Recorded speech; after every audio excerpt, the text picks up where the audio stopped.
Hello, my dear students. I'm your Max Master teacher. Welcome to my channel.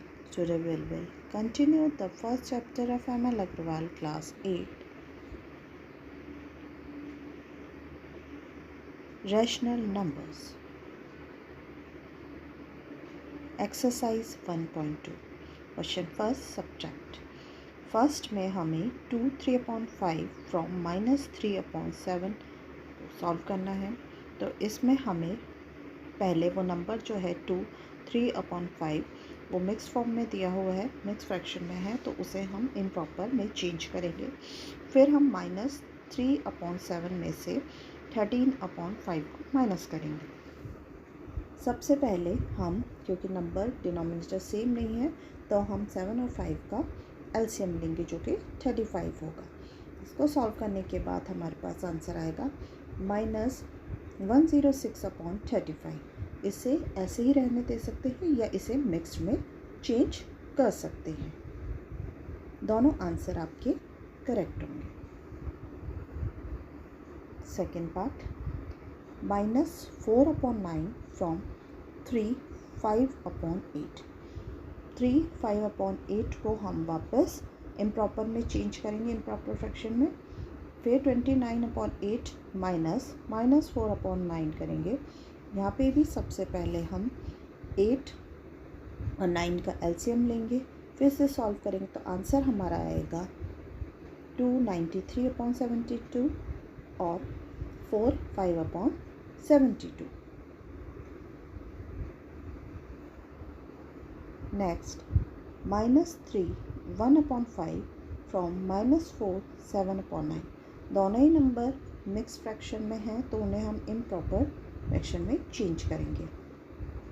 Change करने के बाद हमारा आएगा -43/9 -16/5। तो हम पहले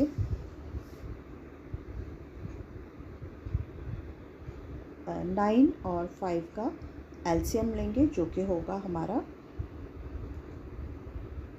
45।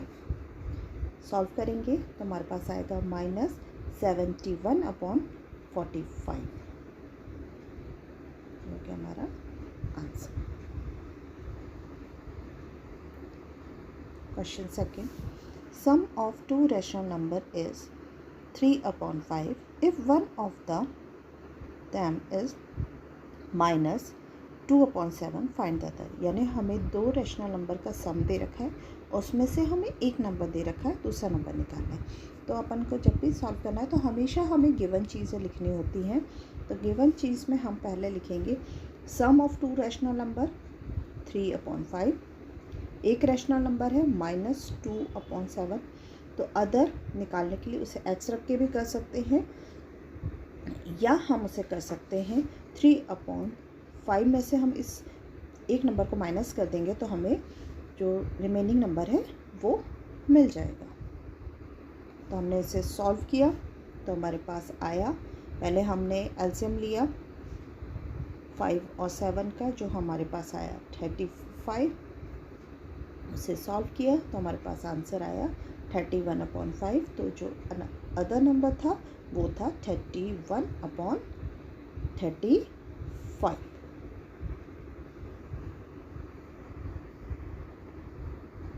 What rational number should be added to -5/11 to get -7/8? यानी हम -5/11 में हम क्या प्लस करेंगे कि हमें -7/8 मिलेगा। तो सबसे पहले हमें गिवन चीज़ें लिखनी है। तो हमें दे रखा है सम दे रखा है, सम दे रखा है दोनों नंबर का, एक नंबर दे रखा है। वैसे ही करेंगे, सम में से एक जो नंबर है उसे हम सब्ट्रैक्ट कर देंगे तो हमारे पास वो नंबर आ जाएगा।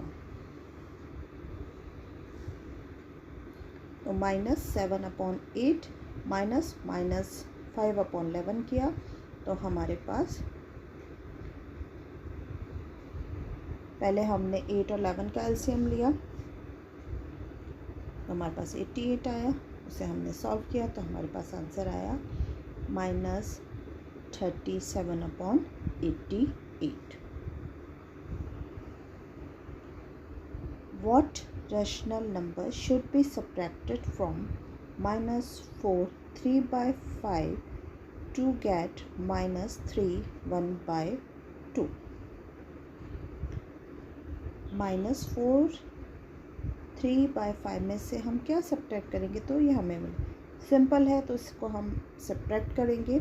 -4 3/5 में से हम दूसरा नंबर जो है -3 1/2 को सब्ट्रैक्ट करेंगे। इसे मिक्स में से इम्प्रॉपर में पहले चेंज करेंगे, फिर हम एलसीएम निकालेंगे। हम 5 और 2 का जो 10 आएगा इसको सॉल्व करेंगे तो हमारे पास आंसर आएगा -11/10 और -1 1/10. Subtract the sum of -5/7 and -8/3 from sum of 5/2 and -11/12. पहले जो दो नंबर दे रखे इनको सम करेंगे, फिर जो दूसरे दो नंबर दे रखे उनको सम करेंगे और जो दोनों के आंसर आएंगे उसे सब्ट्रैक्ट करेंगे। तो हम पहले सम करेंगे -5/7 और -8/3। तो पहली स्टेप यही होती है कि अगर डिनोमिनेटर हमारी डिफरेंट है तो हम उसका में एलसीएम लेंगे। तो हम यहाँ 7 और 3 का एलसीएम लेंगे तो जो हमारे पास आएगा 21। इसको सम करके हमारे पास आंसर आया -71/21। दूसरा नंबर था हमारे पास 5/2 और -11/12। यहाँ पे भी हमने 2 और 12 का एलसीएम लिया, जो हमारे पास 12 आया। इसको सॉल्व किया तो हमारे पास आया 19/12। तो हमें कहा था कि सब्ट्रैक्ट करना है, तो 19/12 में से हमारा दूसरा नंबर जो है -71/21 को हम सब्ट्रैक्ट करेंगे। और सबसे पहले हम 12 और 21 का एलसीएम लेंगे जो होगा 84। तो उसको सॉल्व करने के पास हमारे पास आंसर आ जाएगा 417/84।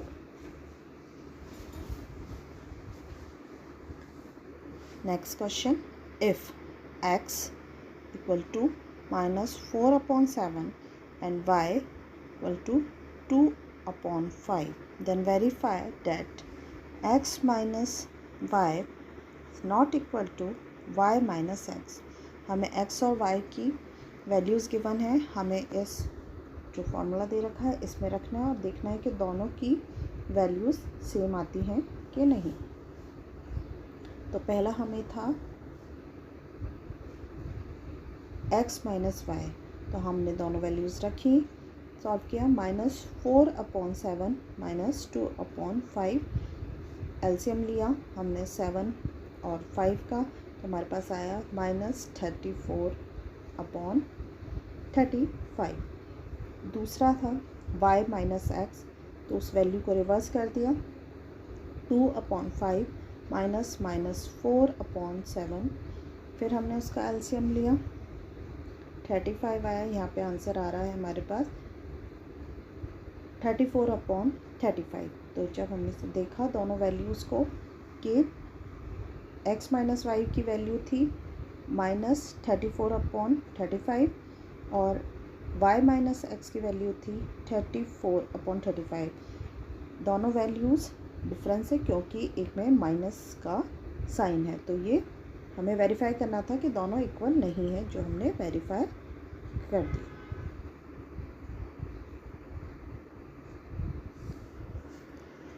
Question 7, if x equal to 49, y equal to -712 and z equal to -23, then verify that x minus bracket y minus z bracket close not equal to x minus y bracket close minus z। यहाँ पे हम values रखेंगे इस फॉर्मूले में और solve करेंगे।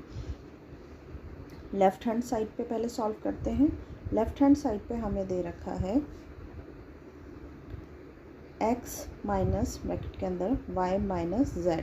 यहाँ पे हमने वैल्यूज़ रखी, इसको सॉल्व किया हमने, अंदर वाले ब्रैकेट की वैल्यूज़ पहले सॉल्व की, तो -7 + 8/12 किया तो हमारे पास आया 4/9 - 1/12। यहाँ पे फिर हमने इसको सॉल्व किया, 9 और 12 का एलसीएम लिया तो 36 आया। सॉल्व करने पर हमारे पास आया 13/36। अब राइट हैंड साइड की वैल्यूज़ में किया, 4/9 माइनस ब्रैकेट के अंदर -7/12 ब्रैकेट क्लोज -7/12। पहले वाले ब्रैकेट को सॉल्व किया तो हमारे पास आंसर आया 37/36 + 7/12।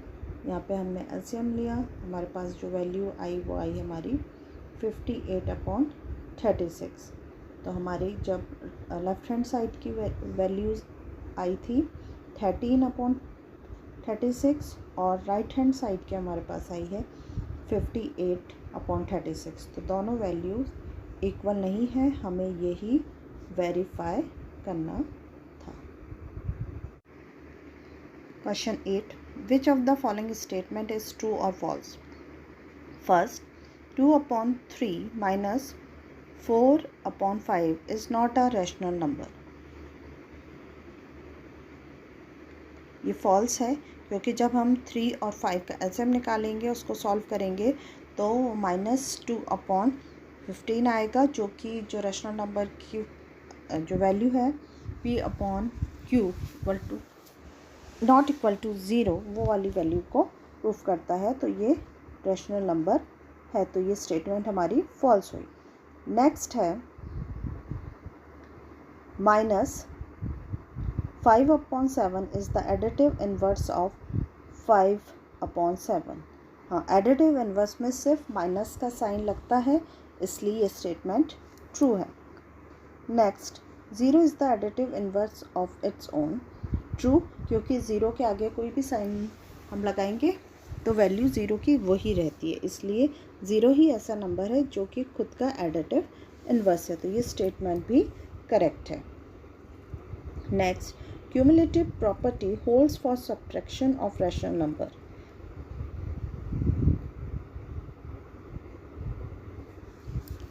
ये फॉल्स है। क्यूमुलेटिव प्रॉपर्टीज़ में वैल्यूज़ जो होती हैं वो इंटरचेंज हो जाती हैं, तो हम उसको सॉल्व करके देखेंगे। कोई भी आप नंबर ले लो, जैसे नंबर लिया हमने 5/4 - 3/4, तो हमारे पास आया 2/4। हमने इस वैल्यू को चेंज किया, 3/4 - 5/4, तो हमारे पास यहाँ पे आ रहा है -2/4। यानी पहली वैल्यू आ रही है 2/4, दूसरी आ रही है -2/4। तो ये एक दूसरे के इक्वल नहीं है। तो cumulative property holds for subtraction of rational number, ये स्टेटमेंट फॉल्स है। Associative property does not hold for subtraction of rational number. हाँ, एसोसिएटिव प्रॉपर्टी सब्सट्रैक्शन में नहीं होती, ये स्टेटमेंट ट्रू है। Next, 0 is the identity element for subtraction of rational number, ये statement false है। हम कोई भी नंबर लेते हैं, जैसे हमने लिया 7/8 - 0, तो हमारे पास 7/8 है, लेकिन अगर हम 0 को लेंगे पहले और उसमें से 7/8 को माइनस करेंगे तो हमारी वैल्यू आएगी -7/8, जो दोनों सेम नहीं है। एक में हमारे पास 7/8 आ रहा है, दूसरे में -7/8 आ रहा है। तो ये स्टेटमेंट हमारी फॉल्स है कि 0 is the identity element for subtraction of a rational number. Thank you.